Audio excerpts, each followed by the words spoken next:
Angelisis, Rebirth. Copyright 2025 by Ricardo Alanis. All rights reserved. No part of this publication may be reproduced, distributed, or transmitted in any form or by any means, including photocopying, recording, or other electronic or mechanical methods, without the prior written permission of the publisher, except as permitted by U.S. copyright law. The story, all names, characters, and incidents portrayed in this production are fictitious. No identification with actual persons, living or deceased, places, buildings, and products is intended or should be inferred. Chapter 7. Love in the Darkness. The forest becomes a blur of shadow and moonlight as Brian drags Carla into the trees, his hand locked around her wrist. Behind them, the bear's massive forms crash through undergrowth with terrible purpose, their movements too coordinated, too deliberate for natural predators. His lungs burn with each ragged breath, the taste of fear metallic on his tongue as branches whip against his face, leaving stinging welts. Only one thought pounds through his mind with each desperate heartbeat. Keep Carla alive, keep moving. Don't look back. Faster, he gasps, pulling Carla alongside him as they weave between ancient pines. The memory of Leslie's final moments, of Max's body growing cold in his arms, fuels his flight with desperate energy. Carla matches his pace, her breathing quick and shallow, fingers digging into his palm with bruising force. Moonlight filters through the canopy in silver patches, illuminating their path in fragments, enough to avoid collisions with tree trunks, but not enough to see what lies in the deeper shadows. Every snapping twig behind them sends fresh adrenaline coursing through Brian's veins. The bears are toying with them, he realizes. These creatures could have overtaken them already if they wanted to. They're hurting us, Carla pants, the same realization striking her. Her thick, curly hair streams behind her. Like a banner, as she glances over her shoulder. Brian, they're driving us somewhere specific. The ground slopes beneath their feet, becoming rockier as they descend into a ravine Brian doesn't recognize. They veered off any established trail, deeper into wilderness than they've ever ventured during daylight hours. The darkness between trees grows more absolute, the canopy thickening overhead to block even the faint moonlight. His foot strikes an exposed root, hidden in shadow. The world tilts violently as his ankle twists with a sickening pop, sending Brian crashing to the forest floor. Pain explodes up his leg, white hot and immediate. He bites back a scream, the sound emerging as a strangled groan as he rolls onto his back, clutching his injured limb. Brian. Carla skids to a halt, turning back toward him. Go, he shouts, waving her away with frantic urgency. Behind them, the crashing pursuit slows to a deliberate, unhurried pace. The bears know they've hobbled their prey. Save yourself. Get to the road. Carla's silhouette freezes against the faint glow of moonlight filtering through distant trees. For a heartbeat, Brian thinks she might actually run, might make the rational choice and save herself. Then she's beside him, hands gripping his shoulders, hauling him upright with strength, born of desperation. Not happening, she growls, her voice steady despite the terror he can feel trembling through her body. Get up. Now. The craftsman in him assesses the situation with practical clarity despite the pain. Ankle likely sprained, not broken. Can bear weight if necessary. Escape still possible. His independent nature balks at needing help. But survival demands adaptability. He leans into Carla's support, testing his injured ankle against the ground. Pain shoots up his leg, but it holds. I can move. He manages through gritted teeth. But you should... Shut up. Carla cuts him off, wrapping her arm around his waist. We go together. Or not at all. The bear's growls grow closer, a rumbling vibration he can feel through the soles of his feet. Moonlight catches their massive forms between trees. Two monstrous silhouettes moving with the synchronicity of partners in a deadly dance. Their eyes gleam with unnatural intelligence, tracking every movement. Something in Carla's face shifts. As she glances up at him, the fear remains, but beneath it, a softening occurs. A moment of recognition amid chaos. Her hand finds his, fingers interlacing with bruising strength. I'm sorry, she whispers, the words nearly lost beneath the sound of approaching death. For everything? The simple statement hits Brian with unexpected force. In this moment of extremity, with death padding steadily closer, the distance that's grown between them suddenly seems meaningless. The troubles that drove them apart, his withdrawal, her frustration, dissolve in the face of more primal truth. They care for each other, have always cared. Me too, he responds, squeezing her hand. The connection grounds him, focuses his mind through the haze of pain and fear. He shifts more weight onto his injured ankle, forcing himself upright. The pain recedes to a dull throb as adrenaline floods his system. On my count, we run. 3, 2. A roar shatters the night, closer than possible. The bears have tired of their game. 1, Brian shouts, and they lurch forward together, his arm around Carla's shoulders, hers around his waist. His injured ankle threatens to buckle with each step, but he drives forward, focusing on the mechanics of movement rather than the pain, one foot before the other. Again.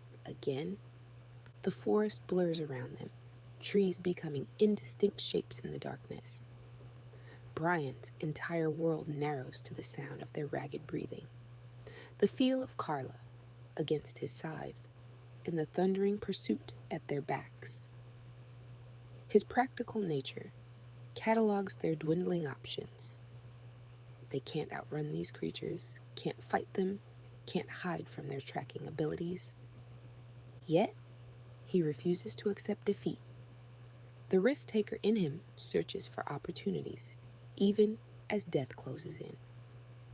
There must be a way out, a chance, however slim.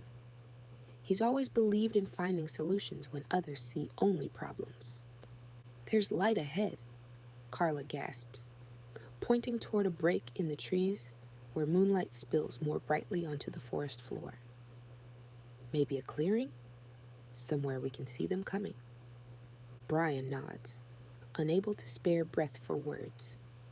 Together they stagger toward the patch of moonlight, branches tearing at their clothes, roots threatening to trip them with each desperate step. The bears' growls rise in volume, their pursuit accelerating as they sense their prey nearing the end of their strength. With each halting step, Brian tightens his grip on Carla, his protective instincts surging. Whatever happens, he will not let her face it alone.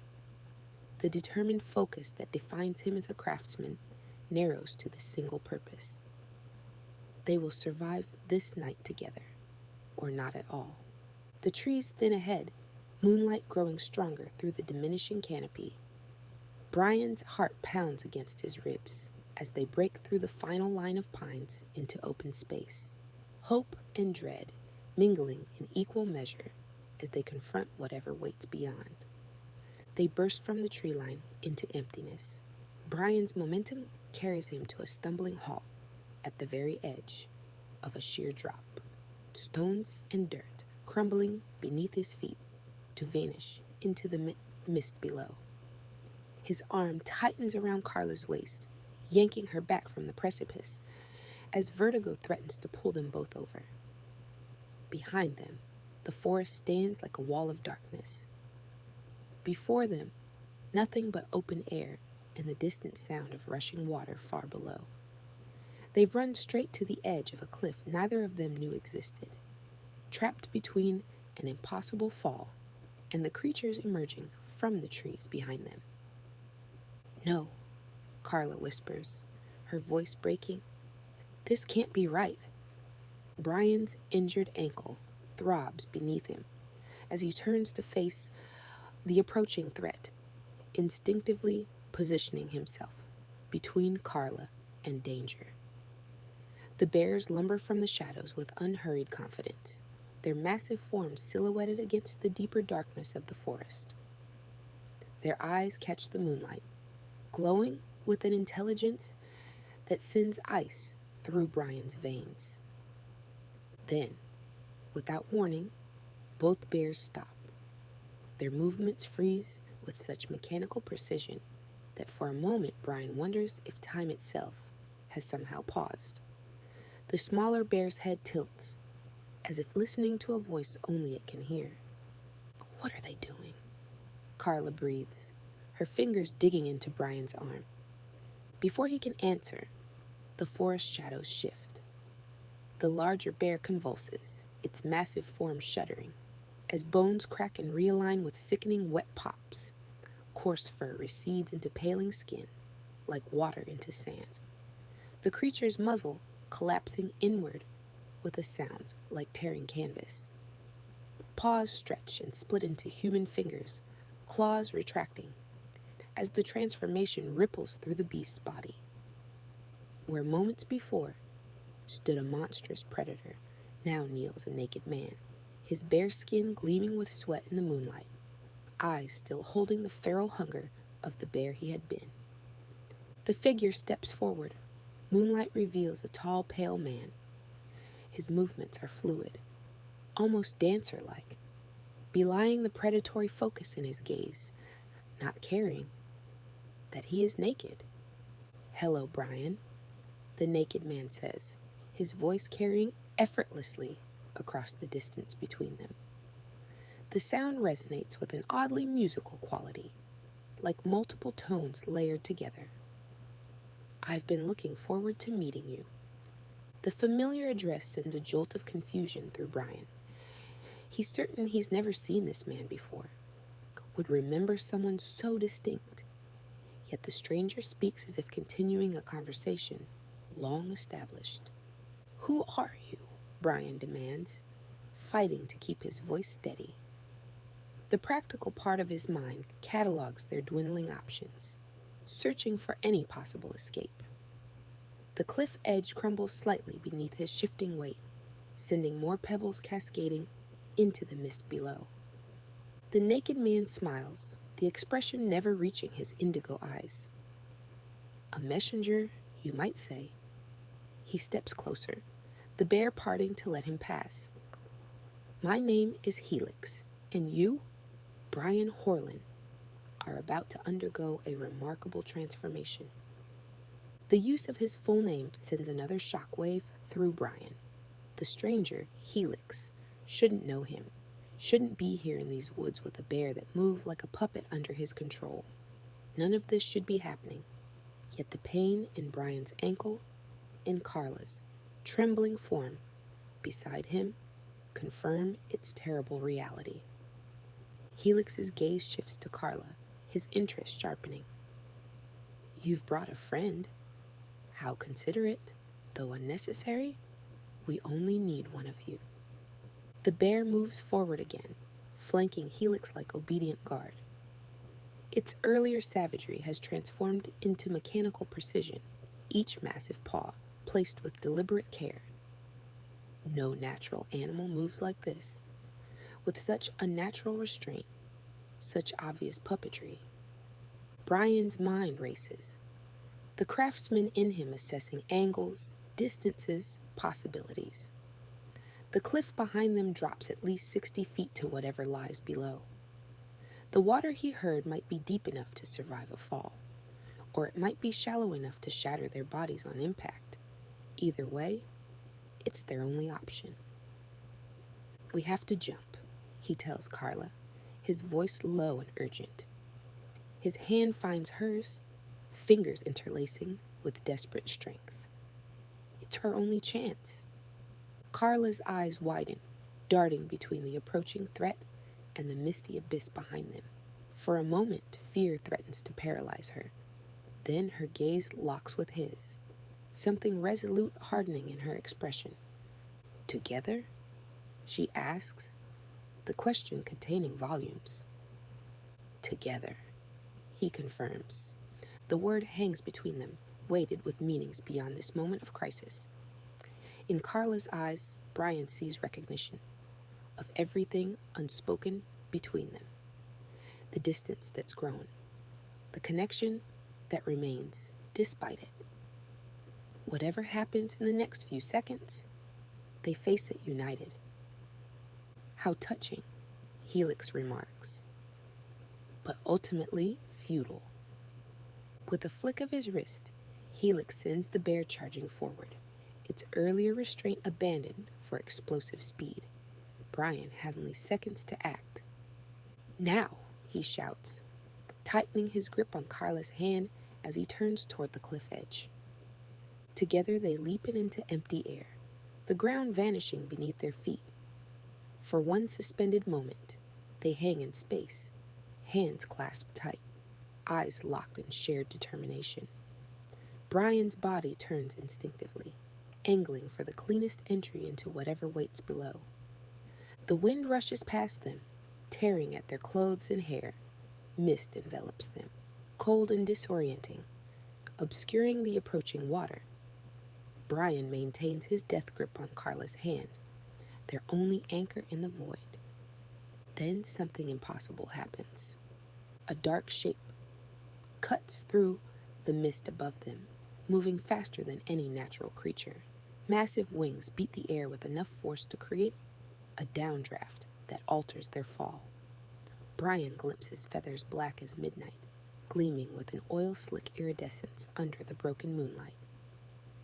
"Brian," Carla screams, as powerful hands seize her from above, wrenching her fingers from his grasp. Their connection breaks.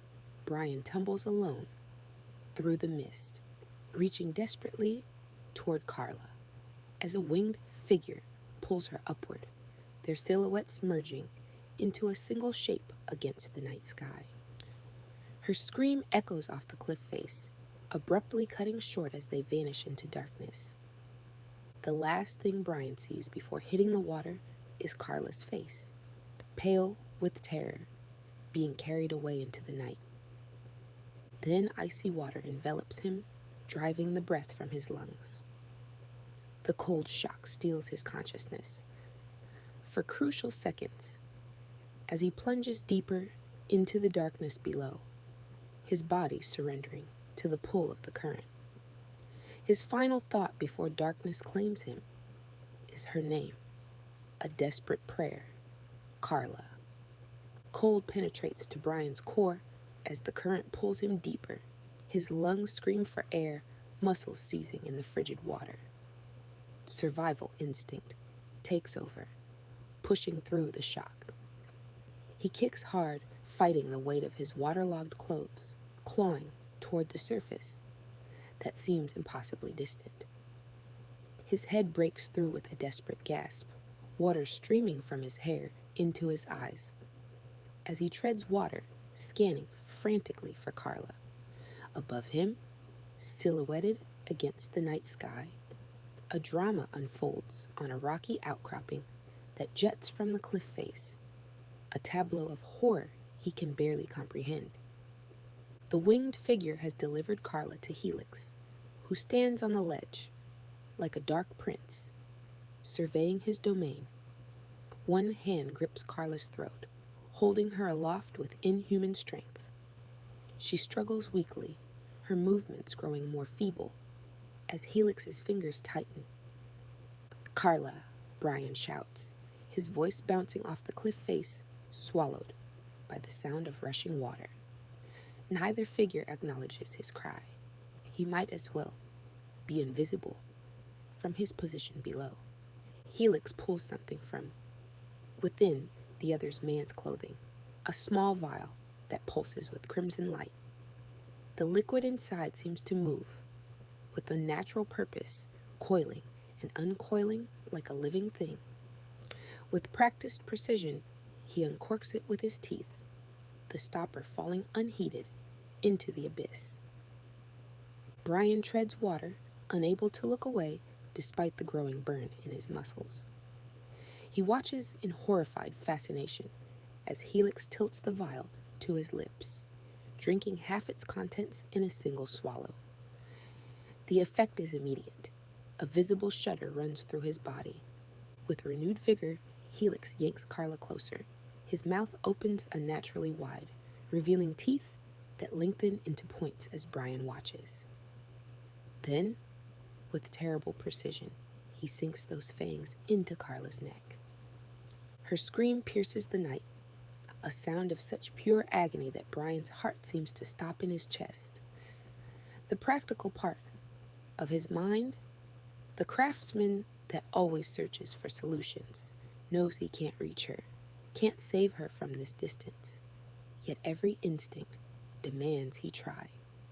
"Enough, Helix," the other man screams, voice carrying clearly across the water to Brian's ears. Helix tears his mouth from Carla's neck. Blood, her blood, staining his lips and chin.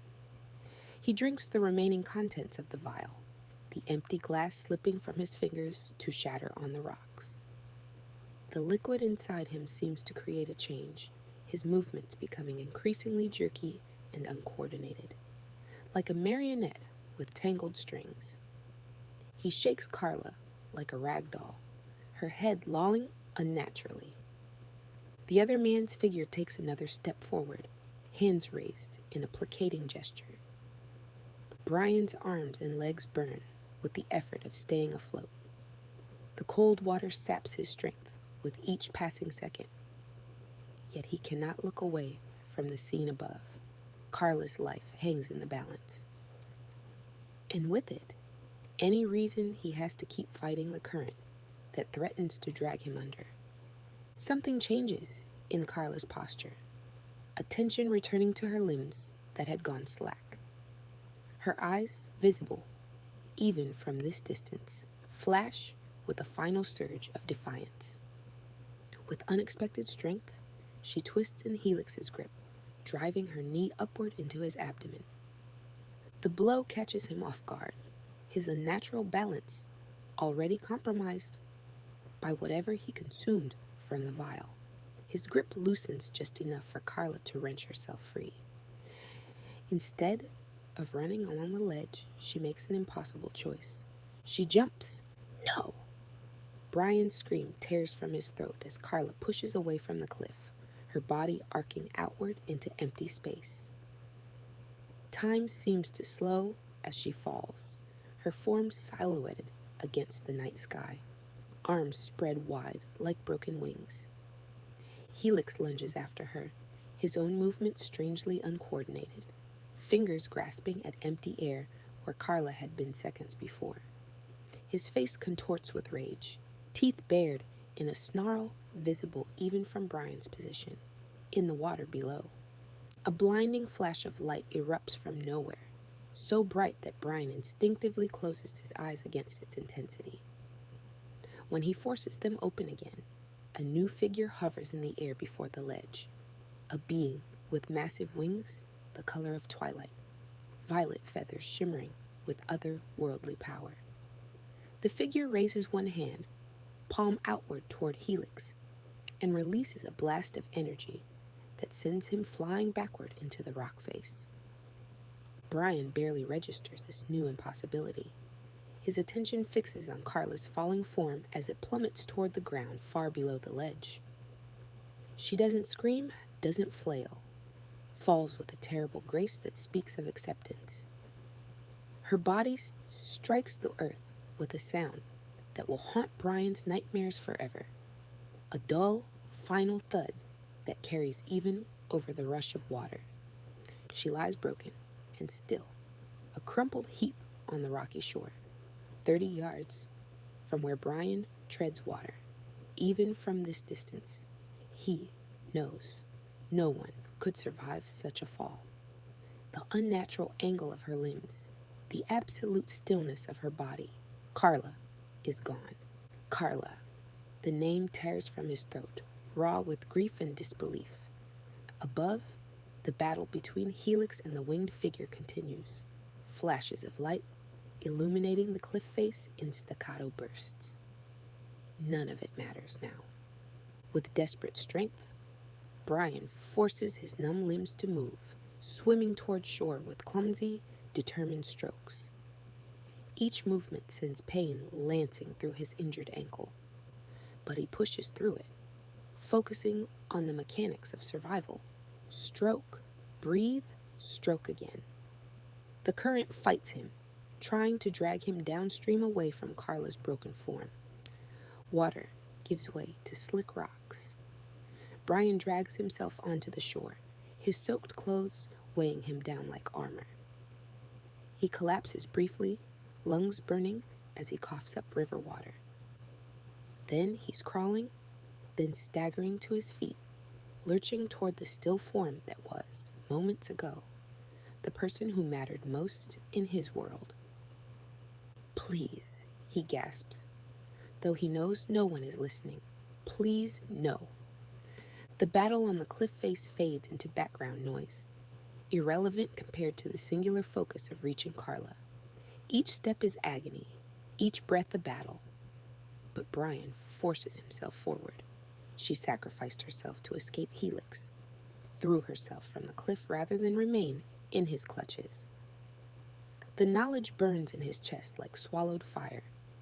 Behind him, the water continues its relentless journey downstream, indifferent to the human tragedy playing out on its shores. Above, impossible beings continue their battle, powers beyond mortal understanding clashing in bursts of light and darkness. And before him lies the broken result of a night that has descended from ordinary life into an unimaginable horror. Time loses meaning as Brian stumbles through the forest. His sodden clothes cling to his skin, water squelching in his shoes with each painful step. He doesn't remember leaving the riverside, doesn't recall passing Carla's broken body. Only that one moment he was reaching for her, and the next he was moving through trees, driven by some instinct beyond conscious thought. Tears mix with the water dripping from his hair, warm tracks quickly cooled by the night air. The image of Carla hitting the ground plays on endless loop behind his eyes, her body crumpling with that terrible final sound. Ahead, between distant trunks, flashing lights pulse in rhythmic patterns of red and blue, emergency vehicles, the campsite. He forces his leaden legs to carry him forward, each step an act of will. His mind feels fractured, unable to process everything he's witnessed. A man named Helix who knew his name, winged figures battling with impossible powers, and Carla, her neck bleeding beneath Helix's fangs, her body falling through empty air, her final act of defiance. The grief crushes his chest, making each breath labor. They had just begun to reconnect, to bridge the distance that had grown between them, only to have it end in the most permanent separation of all. The injured ankle has gone numb, pain replaced by a detached sensation of wrongness. When he puts weight on it, the craftsman in him operates on automatic, assessing his physical state with detached precision, mild hypothermia setting in, possible concussion from the impact with the water, exhaustion approaching critical levels. None of it matters. Nothing matters now except reaching the lights ahead, reporting what happened, making sure someone pays for Carla's death. The trees thin as he approaches the campsite. Voices carry through the night. Authoritative commands, crackling radios. The controlled urgency of emergency responders. Brian emerges from the tree line, blinking against the harsh illumination of floodlights and spinning emergency beacons. 3 police cruisers and an ambulance crowd the small clearing, their harsh lights transforming the familiar campsite into an alien landscape of stark shadows and blinding brightness. Officers move with purpose through the scene, some taking photographs, others securing the perimeter with yellow tape. Medical personnel hover near what must be Leslie and Laura's bodies, though sheets now cover their ruined forms. The clinical efficiency with which these strangers document his friends' deaths feels obscene, as if reducing tragedy to procedure somehow diminishes its horror. Brian stands at the edge of the light, unable to make his presence known. His throat closes around unformed words as his eyes track the movement of the emergency workers. Then he sees something that stops his heart. Carla stands among the officers. She's completely unharmed. She speaks calmly to a police officer, her posture relaxed, as she gestures toward the destroyed tents. Brian's legs nearly give way beneath him. The world tilts sideways, reality fracturing along fault lines his mind can't reconcile. He watched her die, saw her body broken on the rocks. Yet here she stands, apparently unaffected by anything that happened. "Kate Carla?" The name emerges as a hoarse whisper. She turns at the sound, her eyes finding him in the shadows. Something flickers across her face, recognition, but strangely muted, as if seeing an acquaintance rather than someone she nearly died alongside. No relief, no joy, no overwhelming emotion that should accompany such a reunion. "Brian," she moves toward him, her movements fluid and precise, too precise, lacking the natural hesitation of someone who has experienced trauma. Her voice carries an unfamiliar cadence, the syllables of his name formed with subtle wrongness. The officers notice him now, their attention shifting to his bedraggled appearance. Questions fly. "Are you hurt? What happened? Where were you?" But Brian registers none of them. His focus remains locked on Carla as she approaches, everything about her simultaneously familiar and alien. Her eyes meet his without the warmth he knows should be there. "You're alive?" he manages, his voice cracking. "How are you alive?" Confusion crosses her features, a perfect facsimile of the expression, yet somehow hollow. "I don't know." Her hand reaches for his, and he flinches involuntarily.